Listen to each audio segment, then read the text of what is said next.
What got you interested in this? Why the Order of the Garter?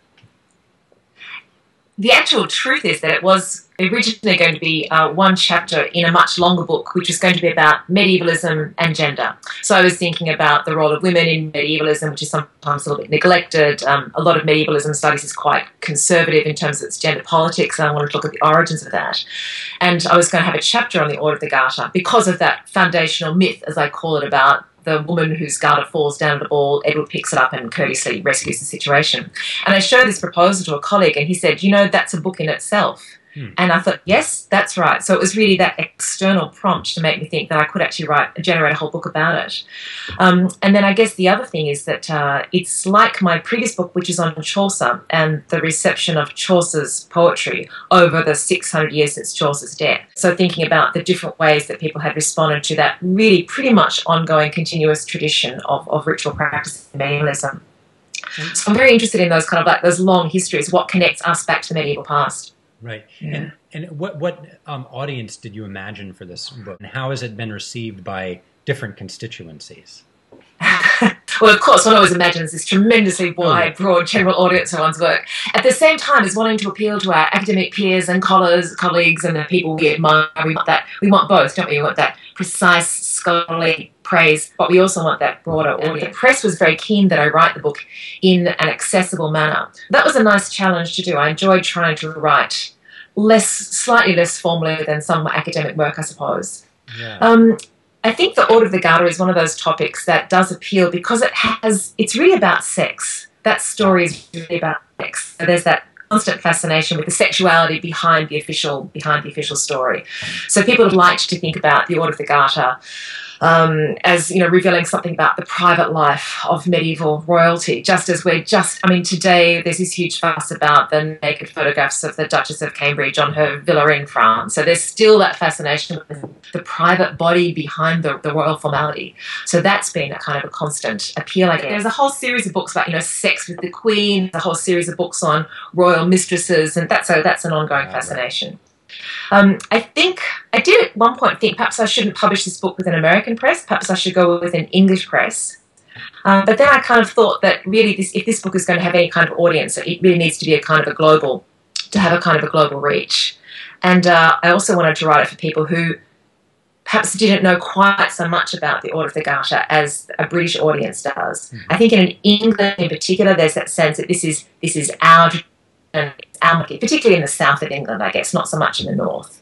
Yeah. But in America and Australia, there's a slightly more irreverent attitude, perhaps, and I really wanted to tap into that.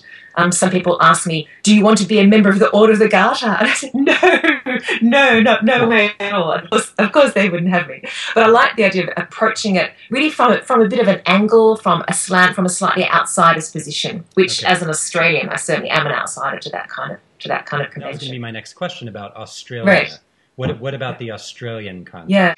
In Australia, we're really obsessed with the royal family, and we have this constant debate, well, should we become a republic now or in the future? And at the same time, a lot of our parliamentary traditions and practices go right back to the Westminster tradition. So we have a black rod, we have a sergeant at arms who carries a mace into our parliaments at both federal and state level. So those kinds of ongoing signs, those medieval traditions are still really strong here, at the same time as people saying, oh, but it's time to move on from that. There's also been quite a lot of interest in the book in Australia from the Heraldry Society. That's a very interesting group of people, and you would think, oh, well, they're just going to be, you know, Anglophiles straight up, but they're really not. I mean, their political program is that they want to have an Australian body that would grant its own coats of arms and not be dependent on the English or the Scottish College of Arms. So they have their own political program. They've been very supportive of the book. I've given a number of talks to that group, and they sponsored the launch of the book at Sydney. And I always think that they'll say, oh, you know, this book is too irreverent, she doesn't take it seriously enough, it's not so much of an official insider's view. But in fact, they're very, very supportive. I think they like the fact that someone from the university is interested in the survival of heraldic practice. They don't seem to mind that it's irreverent. They've been fantastically supportive. So the book is getting that kind of mixed audience and mixed reception so far, which is very pleasing, as you can imagine. Yeah. Right. Well, that's one of the things I like the most about the book is its irreverence, and not so much the irreverent tone or playing fast and loose with scholarship or anything like that, but the way that you're forthright about that. And one of the phrases that I really hit on in your subtitle was vulgar history. It's a vulgar history of the Order of the Garter. And I wonder if you could talk about that phrase. What is vulgar history here? And also, would you advocate vulgar history as method? Like, is there something in that phrase? I guess vulgar history, I guess there are really three components to that. One is that I really wanted to focus on that mythological story about the founding of the order. I mean, who knows if that's really true, if that garter really did drop from that woman's leg. In one sense, it doesn't matter to me at all. That story still has got such a life. And the way that people are still invested in that, telling that vulgar story, is for me a really important part of the ongoing history of the Order of the Garter. And I guess the second sense of that is that one of the very first reports we have of that story comes from Polydore Virgil, writing in England in the 16th century. He's an Italian humanist who's living in England. And he says, this story is as vulgarly reported. It's reported by the common people. So as early as the 16th century, this story, it's associated with popular culture. Already a division between the official story of the Order of the Garter and all the official stuff, and this vulgar popular history. So I really like that. For me, it was a sign of, as I say, coming to this story from an unofficial, from a slanted perspective, I suppose. And then the third part, yes, I guess this is the more methodological aspect. I really didn't want to write a straight diachronic history. I didn't want to start out with here was the foundation, and here was who was a knight in the 14th century, and here was who a member of the Order of the Garter in the 15th and the 16th century. I didn't want to trace all the electoral records. I didn't want to look at all the biographies of all the knights. That's how this history has tended to be written in the past, by the heralds, by Ashmole, by the people who are within the Order of the Garter. And it's a history that kind of tends to accumulate a chapter per century, per new member. I didn't want to write that. That has kind of been done in some part. So for me, vulgar history then is a way of explaining the freedom I felt within the book, sometimes to work chronologically, but sometimes to work thematically, and to move backwards and forwards quite freely through time. And I guess a little bit like the book that I had done on Chaucer scholarship, I was very interested in moments, not so much when anything major happened within the Order of the Garter, but at moments when the historians started to reflect upon their own history. So I was really interested in that kind of that meta-history, if you like. Right. And that doesn't always correspond to periods of great flourishing of the order, but it often happens when, in fact, when things have fallen into disarray after the disruptions to the order in the 16th century, for example. So often when the order is at its lowest ebb that people write about it more. Right.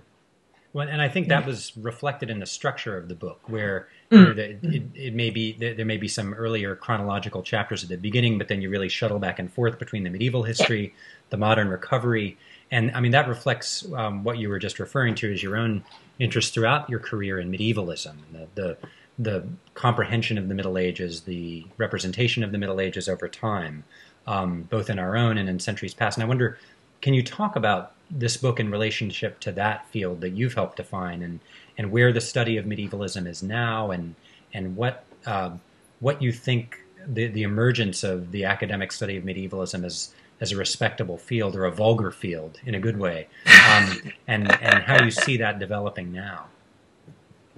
It's very interesting at the moment. There's so much happening in that field really over the last 5 or 10 years, I think. So it's a very exciting field to be working in.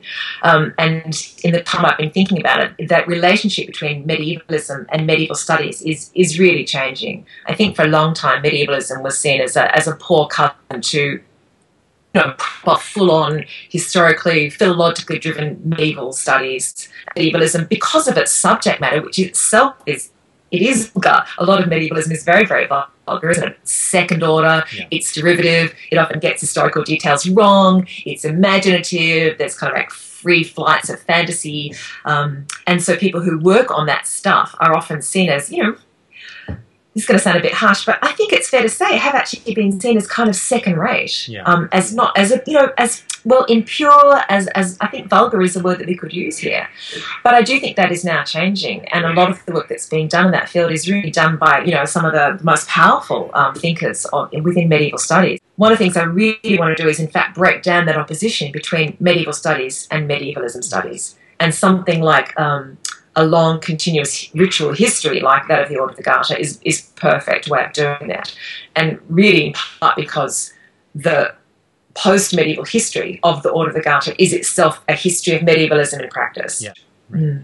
Yeah, well, one of the real virtues of your book, like I think the best work in medievalism studies, is it shows that the study of medievalism can make medieval studies proper, if there is such a thing, more rigorous. I mean, it gives it a kind of embeddedness and a longer view that makes it more accurate in a way, that makes it truer. Yes, that would be a nice way of thinking about it. And even if you are going to think about it very historically, we know that when Edward III founded the Order of the Garter, he was already looking back to the medievalism of his own grandfather, Edward I, who had inaugurated the Round Table that we still have at Winchester. Edward III, we know, was an Arthurian revivalist himself. He built his own Round Table stadium at Windsor Castle. So even in the 14th century, there's a nostalgia looking back to a medieval, even if a fantastic mythological past. So medievalism doesn't just start in the 19th century. I would love to know the answer to the question of whether medievalism is actually a kind of a generating force behind historicism generally, if in fact medievalism and the way that it looks back to the medieval past is actually a kind of exemplary for a great deal of historicism in other fields. That, for example, the way we look back to, Jane Austen, to the Regency period, there's a Jane Austen societies that do dancing and dressing up Jane Austen style. There are Dickens societies where people dress up as Dickens and Dickensian characters. My hunch is that in fact it's medievalism that sets the pattern for all of those revivals. Let me ask you, what was there anything in writing about the Garter in particular that surprised you? I mean, was there one big surprise when you were researching the book, where the Garter turned up, or anything else that in the course of your research that you thought was it kind of shocked you or surprised you, delighted you? It turned up everywhere. It's one of those things that once you start looking for it was just everywhere. I found, and people would send me things to my family, people. My blog was quite active at that time. I would be writing about the process of writing on the blog. People would send me things, and in fact, the cover, the image on the front of the book, actually came from a suggestion from one of the readers of my blog whom I'd never met. He said, "Have you seen this amazing picture that's painted by Rex Whistler in Brighton of the Prince Regent awakening the spirit of Brighton? I've never seen it, and there it is on the cover of the book." So that was one of the most beautiful surprises. And in fact, it was really that cover and that image that made me think about the whole question about the vulgarity of it. It is such a vulgar thing. It is absolutely about the naked body wearing the garter. So that was a really kind of a crucial sort of set of discoveries there. As I say, it came up everywhere. It came up in stories, in objects as a decorative thing. I guess for me, the biggest thing was, one of the biggest things, Paul spoke to me very early on, do you think that there is a true historical core at the heart of the Garter? Is that story true? And that for me was a very difficult question. I didn't want to answer it. I now know I can answer that with confidence and say, I don't know, and it doesn't matter. So that was important. And then thinking about the way that the motto actually encapsulates that uncertainty at the heart of it. The motto of the order, on his qui mal pense, shamed be he who thinks evil of it. Right. Evil of what? Even in the motto, that one little word, "I" in French, who knows what that refers to? Right. Does it matter? Does it not matter? That's the little core of uncertainty actually at the heart of it. So that was really lovely for me to think that even though I had been asked this question about the historical core, I could answer with confidence and say, I don't know, and it doesn't matter.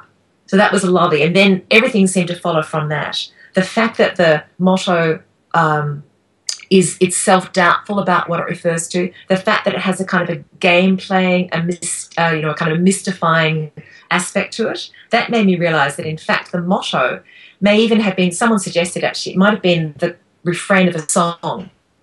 And it's so easy to imagine. So many of those examples I found, you could use that phrase, "On y soit," shamed be he, to apply to anything.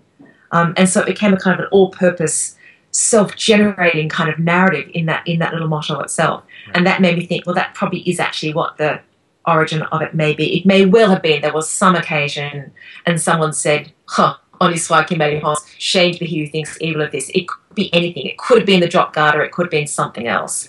But then the motto works as a refrain that you can attach to any situation. And people do use it all the time. Not even so much the garter itself, but that motto. If you Google that motto, it appears everywhere. It's a fascinating all-purpose motto.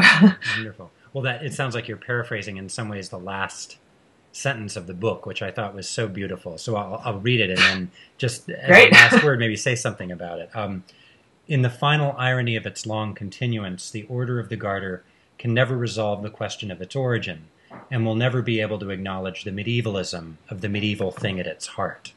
I thought was a great way of thinking about that lack of final knowledge on the historian's part as well. Mm.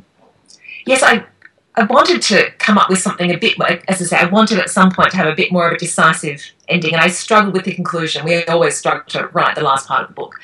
And I found that the last chapter seemed to be degenerating into this sort of series of late 20th, early 21st century allusions and fragments, people misunderstanding it, getting it wrong. I thought, how am I going to wind this up? And then I realised, well, that is actually the story. That is that failure to be certain about that truth of it. And there's a real change, I think, over the course of the 20th into the 21st century. It is just so much harder now to make really tangible sense of those kind of long traditions. We are so much more disconnected from that medieval past now. And I wanted to acknowledge that too. And that seemed to be about a failure of the order to sort of really recognise that part of its heart. Great. I'm glad you liked the last sentence. I loved it too. Beautiful, beautiful. Even the last paragraph, but I won't take the time to read the whole thing because readers can read it for themselves. So, well, Stephanie Trigg, thank you so much for joining me and for sharing your thoughts on your really wonderful book. Thank you. It's been a pleasure. Yeah, you bet.